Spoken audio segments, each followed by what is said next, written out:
So a while ago I made this video with my bestie Alishan, who is among other things a poet. This was an attempt to loosen up socially on and off camera by making something so cringe that then anything would be possible for us to do. And boy did it work. I don't know about him, but I got really comfortable being myself in front of the internet and in actual social situations. But there was another reason why we did that, which was to bring down people's perceptions of us. Let me explain. So, okay, I'm gonna sound like I'm narcissistically showing off for the next few seconds, but trust me, I am not.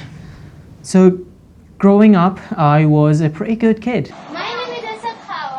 Something about push this. I was nice to people, used to read a lot of books, started making websites and online stores when I was 13, talked about all the interesting facts and philosophies that I read in the books, and did other things like solve the Rubik's Cube in like 40 seconds.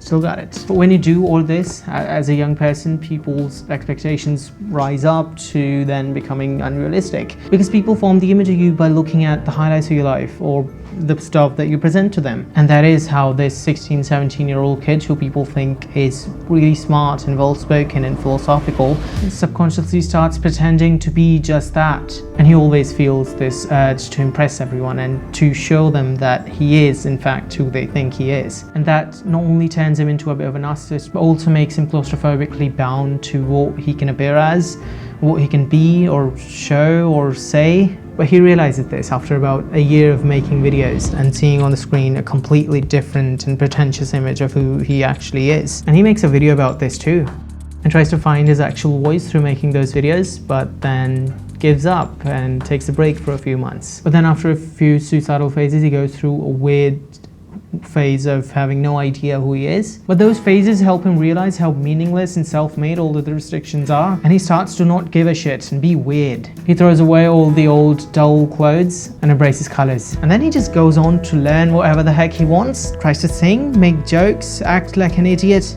and be vulnerable and talk about his feelings on the internet.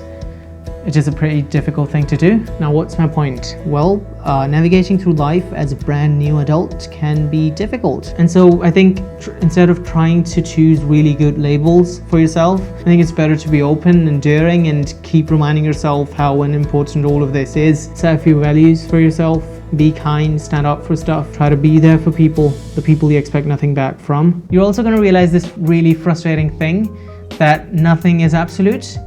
Everything's freaking subjective. Nothing is straight out right or wrong or black or white. The whites and blacks are like theoretical, and the reality lies within the gray area, is I guess how I'll explain the world to a teenager entering adulthood. And this is it for the video. I know it was different than my usual ones. I hope you got something out of it. And by the way, thanks for sticking through the whole video.